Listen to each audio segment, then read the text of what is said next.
Regarding the artifacts, what are you dealing with? For instance, when discussing the various artifacts, we need to consider the different scenarios that might potentially occur.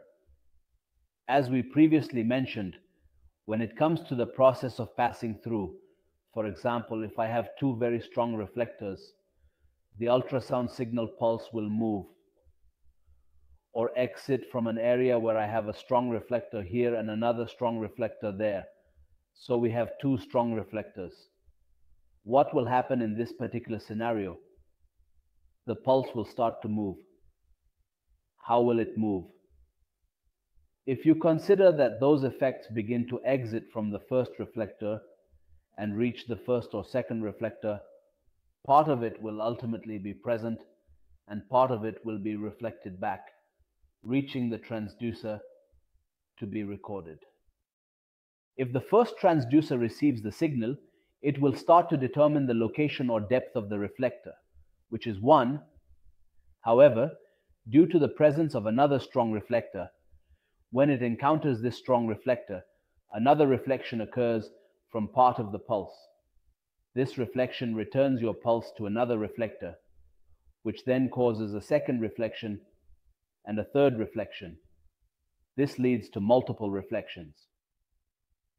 The multiple reflections occur because your ultrasound pulse is oscillating between two strong reflectors. As the pulse starts to return and gets recorded, I understand this. It returns to the transducer to be recorded, but it will be recorded here at a different time. It returned from the same reflector, from the same barrier, but it is not understood this way. It is understood as coming at a different time. So a new line is drawn. This new line represents a different intensity, a different location. As a result, there is a signal that arrives at a time later than the first signal, indicating that there is a reflector that reflects back again, leading to a third delayed time. This last time indicates that there is indeed a third reflector, so I have another reflector at a different depth, and so on. So what happens is that I have two strong reflectors, and the pulse undergoes multiple reflections between them. A part of the pulse reaches the transducer, and when it arrives, it records that it is in a certain location. Like here, this is the first reflector, or the first band, and it has recorded it. A part of it returns to the transducer, and another part encounters a reflector. This part occurs at a different time, even though it comes from the same reflector and the same location, but it will be perceived at a different time.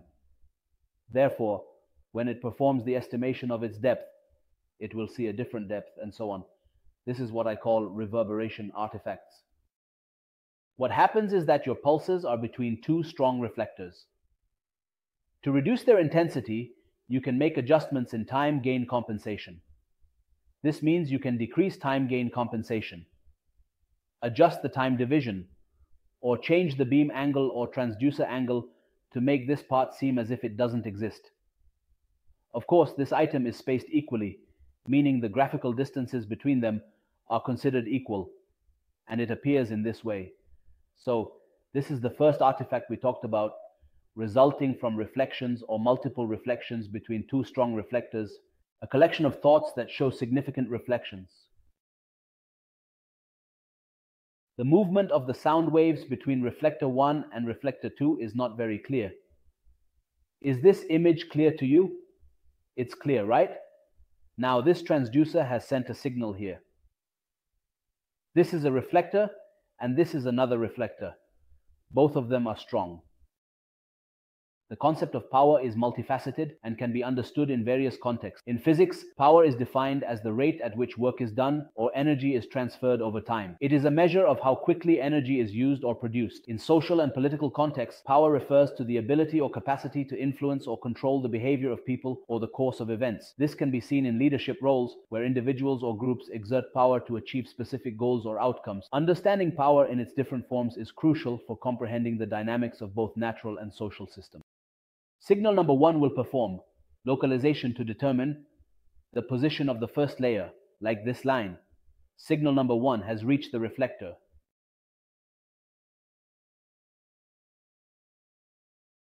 Did she arrive at the... Will all of it reach the transducer, or will part of it experience reflection? The part that reflects will indeed return to this layer or reflector. And since this layer is undoubtedly a strong reflector, it will essentially start to reflect the intensity or the pulse again, creating a second signal. Signals 1 and 2 are coming from the same reflector but at different times. When the transducer starts to read them, it will see them at different times, so it will recognize and perceive them at different depths.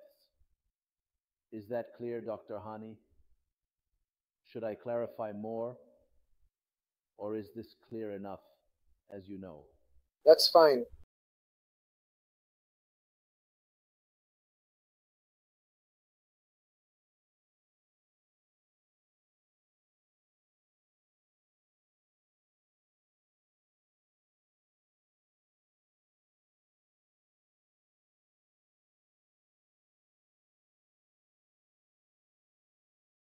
It's the same idea as reverberation artifacts or reflections, but instead of dealing with two strong reflectors, it tells you that if you have something like calcification or something considered polystructures or calcified structures, the calcified structures create the same effect as the reverberation or reflections we were talking about.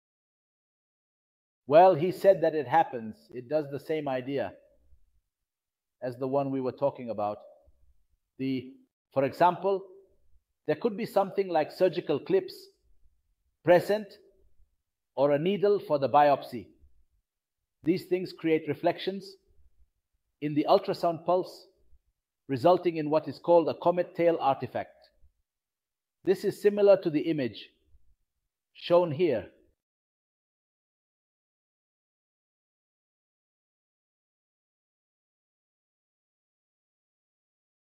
This is, for example, a result of the presence of stones in the area that operate on the same principle.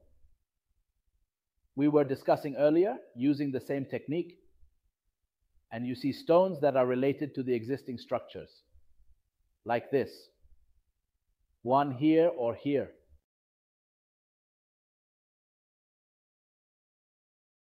The same idea here is, for example, the needle for the biopsy.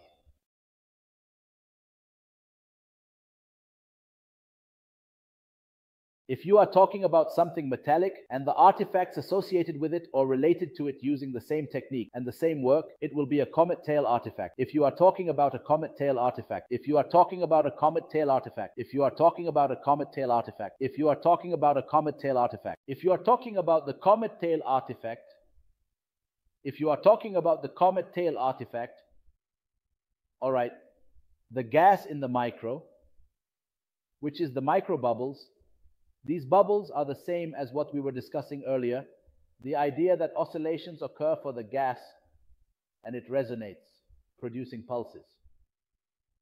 Then something called the ring down artifact starts to appear. I want to show you here.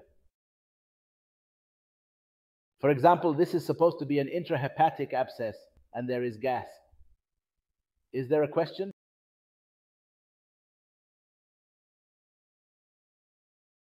What is between the needle and any reflection present? At this moment, it happened when, for example, we were placing something. At this moment, it happened from this to that, meaning, should we summarize it again, to show us what is between this needle and any other that is present. You will hit the needle and it will reflect back, recording a beautiful signal. Where will it reflect back? How will it reflect back again? From where will it reflect back again if there is no other reflector? If, for example, this needle is present and there is any other reflector, then it's as if you placed your ultrasound pulses between two strong reflectors. The idea is not just to place the needle without any reflectors present in nature. There should be reflectors in the medium where you will perform imaging. For example, Microcalcifications present in your skin are not just one thing. They act like microcalcifications, creating the same effect. The presence of the needle is the same concept with any other reflector. It will create these reflections or repetitions or multiple reflections and will appear to you in this way. The other reflector is the one between the middle and the probe.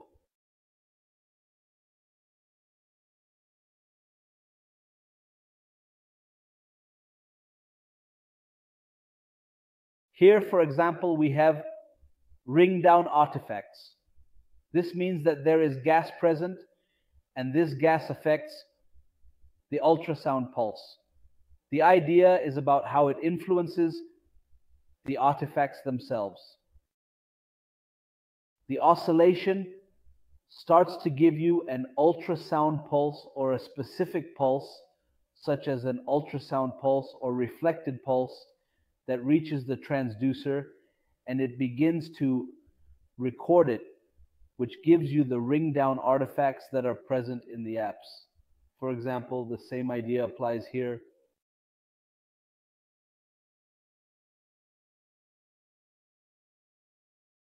This is also considered ring down artifacts, which is a result of the presence of air and flowers in the duodenum causing ring down artifacts. For me, regarding the topic of reflections, I have reverberation artifacts. If I am dealing with two strong reflectors, I am dealing with comet tail artifacts, which involve something metallic or calcified. When dealing with ring down artifacts, I am considering gas structures and dealing with micro air bubbles, which are the most common artifacts, and I am dealing with the micro air bubbles. They all depend on the topic of reflections, Dr. Haim. A little or no difference. They are all the same, all relying on the topic. Right, doctor? The whole idea is that you are not understanding what it means. The point is that this story happens with something. For example, you were dealing with a topic or situation, and you have someone involved who acts it is relevant to you. In the gaseous topic, there are micro air bubbles and the interactions that occur between the ultrasound bubbles and each other.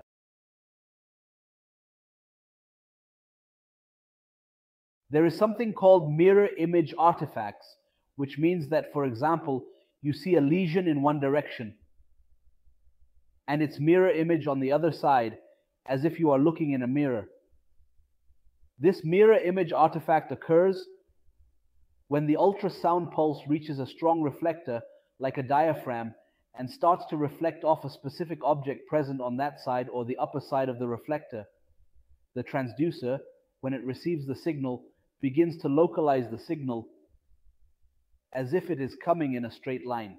It receives it in the same line it is coming from and starts to localize it, but it does not understand what has happened. Heights.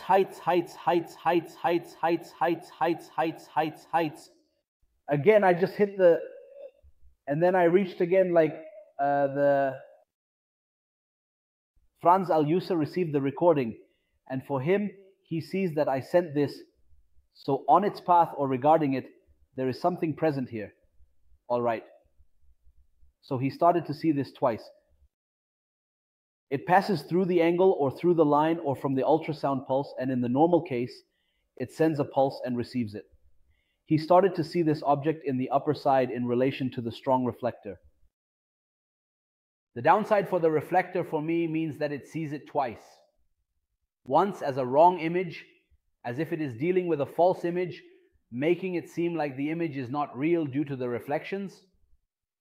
The second time is with its true image, as a result of the ultrasound pulse that has already been sent or transmitted and reached the object, then received back after it returned. So it starts to appear as if there is an object mirrored to each other, one on the upper side of the reflector and one on the downside of the reflector. This is a mirror image artifact.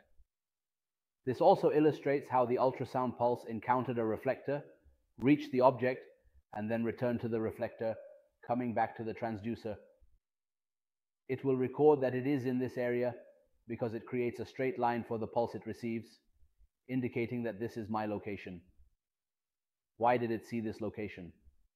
It saw this location because it is already going to be recorded through different lines of pulse, different pulses, or a different pulse coming from the transducer, reaching it and reflecting far away from a strong reflector. Thus, it saw it twice, which is why it saw it above the reflector and below the reflector.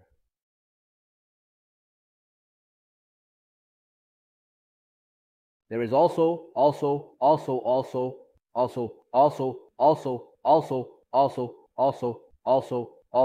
and sometimes I think one of the most famous things is the presence of the liver, which is considered a duplicate structure.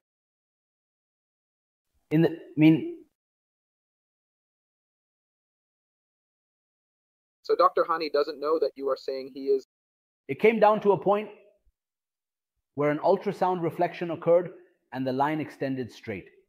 This is what happens in ultrasound, Dr. Hani, where the ultrasound itself, the pulse itself, is like this. For example, this ultrasound is like a line. We said it consists of a series of lines like this. Each line records the signal coming in the same line. Understanding is original.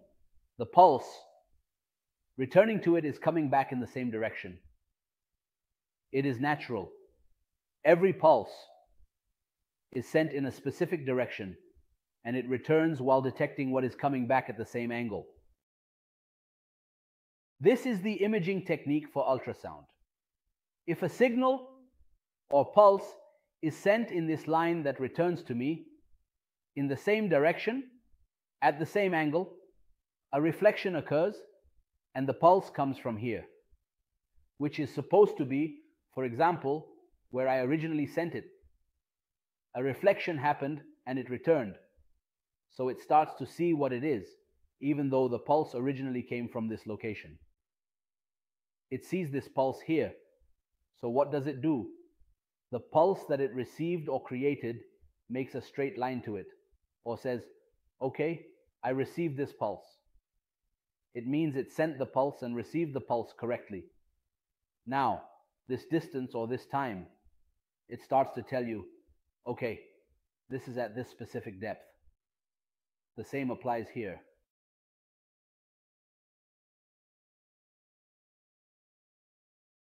This is the source of the ultrasound pulse, right, Dr. Hani? You want the colors to work properly, right? This is the source of the ultrasound pulse, correct? The signal that I send, this is why I call it a pulse, or why I call it a pulse, because I send a pulse and receive it, and then I send a new pulse and receive it. Okay, I send the pulse, and it meets this reflector, it hits here and comes back again, and I receive it. What does it do? I send it at a certain angle, at a specific angle. Okay, as a transducer, I don't understand the reflector or all of this. I understand that there is something that will stop it and will return this signal to me again in the same direction, So, naturally, what should I do? I know this angle and I know the angle I'm measuring, so I will proceed. My object should be here in this location, even though this is not the real one. Where is the real one? The real one is that it happened and returned, and it was received. Is this clear? This happens if you see the lesion under the diaphragm, close to or near the reflector, close to the strong reflector. You can see all these images, for example, in ultrasound, where you find the topic of duplication about the lesion. Hawk from vultures, seen hawk from vultures. All these images, you definitely see them in ultrasound, and you find that there is, of course, a topic of duplication regarding these lesions.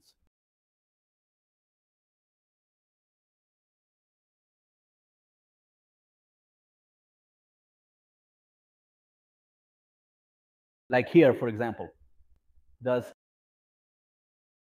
you explain this example to us, Dr. Professor? The example that details comfort in color. Programs. Okay, this example is the same, nothing new.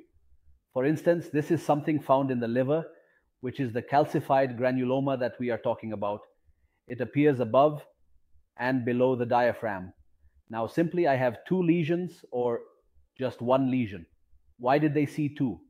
Simply look at this train.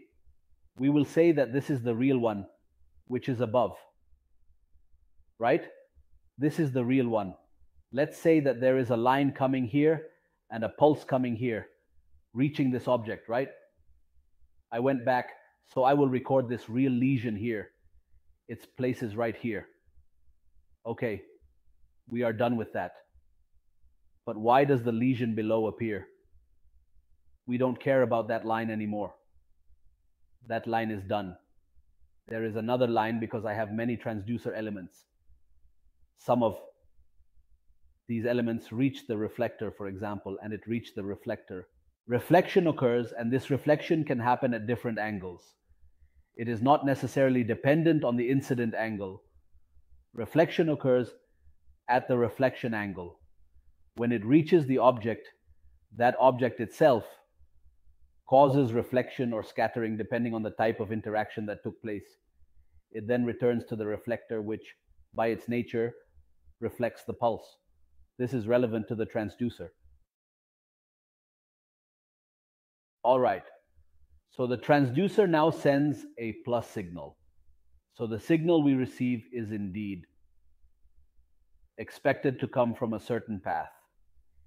This means there is indeed a plus in this pulse, and there is certainly a certain path. Is that correct, doctor? Then he starts to say, honestly, the signal that came to me arrived after this amount of time. So based on the calculations, it means it stopped at a certain depth. This depth should be under the reflector, not in the same place, because it arrived in a longer time than this initial time, which is the smaller time, smaller than the time of the loop we talked about a little while ago. Yeah? Is that clear? Is there any danger or anything in it? No, it's clear, thank God.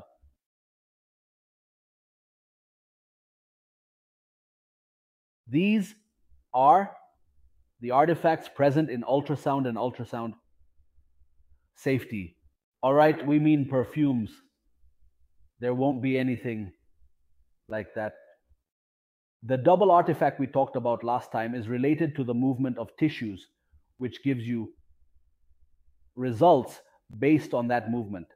If there is any flow, it creates something called an artifact. We also saw the topic of aliasing artifacts related to the pulse repetition frequency. If it is low, you need to increase the pulse repetition frequency to boost the sampling frequency so you can detect the flow that exists and reduce the aliasing artifact that occurs. Today's lecture is considered finished. It's small, not big. This is part of the arterial sound. Is there anything in the topic of arterial sound that needs clarification? I don't want to hear it one-sided, but rather the mechanical index and its relationship with cavitation so that I don't become confused. Secondly, the topic of mechanical thermodynamics, it was about the hormone. But what about the mechanical index? The mechanical index is an indicator for cavitation. Dr. Hani, when you create a rupture of the micro-air bubbles, what happens is that when these micro-air bubbles are exposed to ultrasound pulses, this area experiences high pressure, while this area experiences low pressure, or in this area there is compression of the particles, and in this area there is rarefaction of the particles. Do you remember the diagram? In any contrast media, this is a factor that affects any gaseous structure, and there is fluid or air that contains air bubbles. In any contrast media, this factor affects any gaseous structure, and if there is fluid or air present, there will be micro-air bubbles. These air bubbles are influenced by the mechanical effect. They undergo shrinkage and expansion depending on the power of the transducer you are using. If the mechanical index reaches a certain limit, or if the expansion exceeds a certain limit, an explosion occurs, which is known as cavitation. All of this, that is happening theoretically, indeed indicates that this process could have an effect on the production of free radicals. These free radicals, in fact, increase what is called oxidative stress, which can act on its cells and stimulate something known as cell apoptosis or cell death. Is that clear? Clear.